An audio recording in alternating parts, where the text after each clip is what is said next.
Uy, nandito na pala kayo. Halika kayo.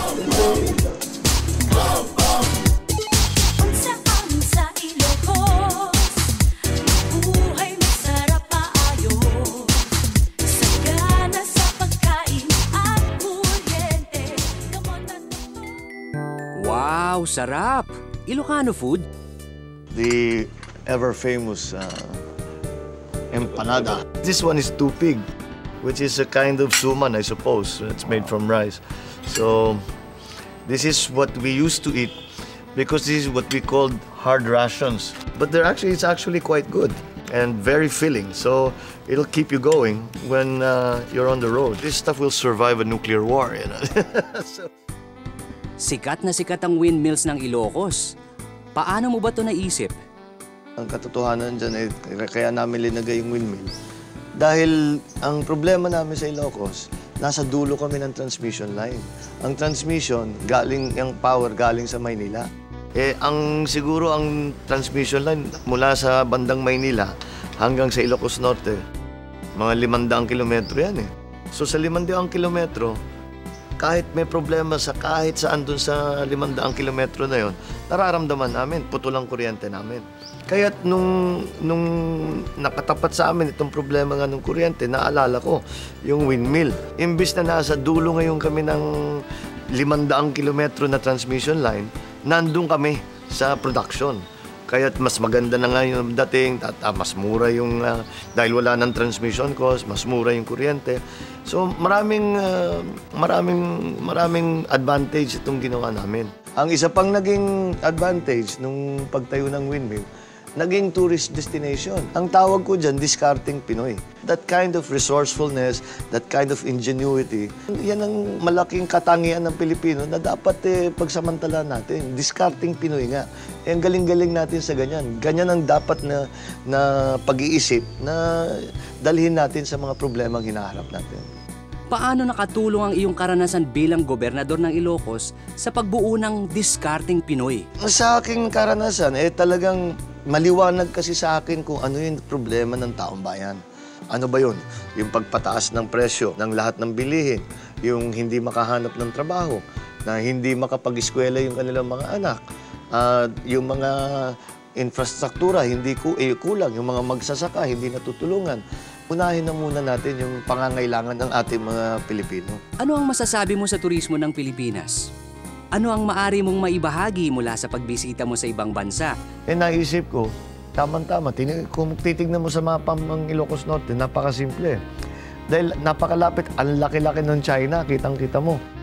Kaya sabi ko siguro, nung panahon yun, mga 2001 pa yun 2000, 2001. Dahan-dahan nabubuksan yung China, dahan-dahan nang lumalabas ang mga Chinese na nagiging turista. Dati hindi naman sila nakakalabas. Tapos tinitingnan ko kung saan sila pumupunta. Sabi ko, ba't di sila pumunta rito? Ba't di natin gumawa ng paraan para pumunta sila dito sa Ilocos Norte? Kailangan, hindi lang pakikintabi natin yung mga estatwa, nalilinisin natin yung mga kalsada. Ang kailangan natin ayusin yung sistema para maging madali para sa isang turista na pumunta lamang sa isang lugar, sasabihin nila, gusto kong pumunta sa Pilipinas. Anong kailangan? Eto, magbayad ako, tapos na.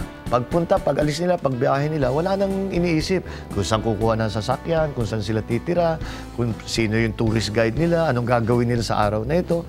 Kailangan ayusin natin lahat. Para sa akin, ang pinakamabilis, sa pinakamaliit na investment, yan ang pinakamabilis na makapagbigay ng trabaho at makapagbigay ng hanap buhay. Na siguro kahit papano, mas maganda kaysa sa maliit na kinikita lamang ng mga magsasaka. Well, isa sa pinakamalaking bagay nga is yung tourism.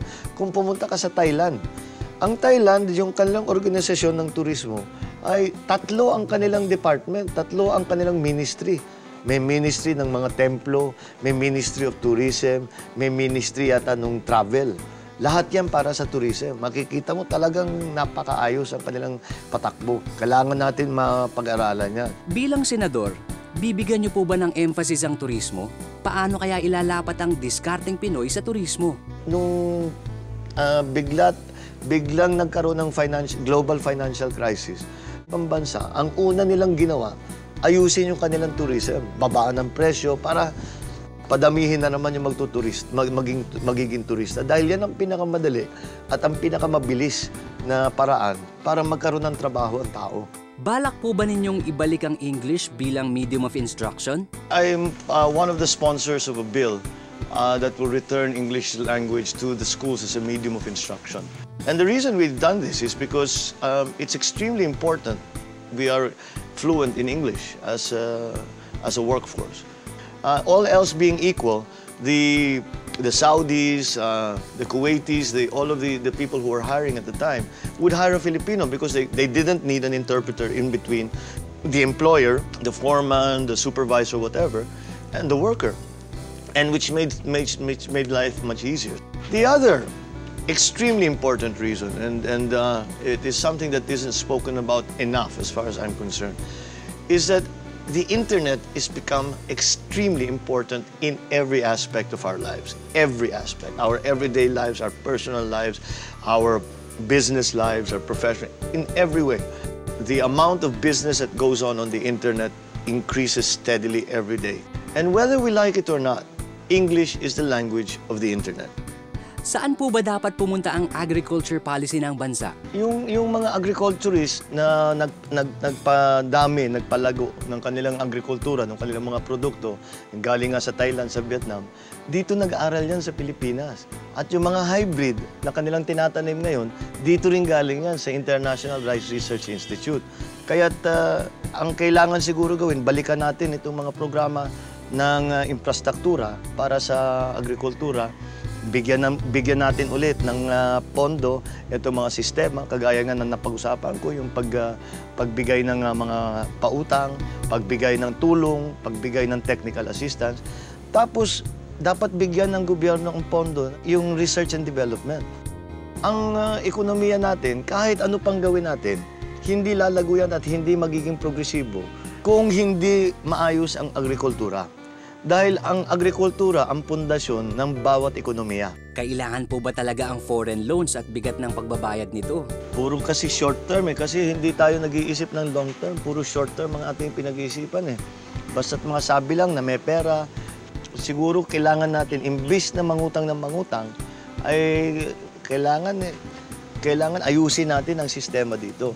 Yun naman pag-uutang, maayos din naman yan dahil yung mga ibang lugar, nakikita natin, nangungutang din naman sila. Ngunit ang kaibahan, doon, yung inuutang nila, ginagamit nila sa maayos na paraan. Nakikita ng tao kung saan pumupunta yung perang inuutang ng bansa. Bumabatibad ti kuryente, iso nga adapay na yun to'y panggatang ti bagas. Digital ng mundo. Dapat online ng buhay estudyante. Sana may mag-lead ng computer program sa school. Tama, para connect tayo sa internet lagi. Kung may opisyal na makakatulong sa problema sa pananim, lalaki ang pag-asa na makaahon. Alalahanin po ninyo, kung nagnanais kayo ng magandang Pilipinas, nasa inyo ang ating kinabukasan. Mauuna na po ako at marami pa pong aasikasuhin.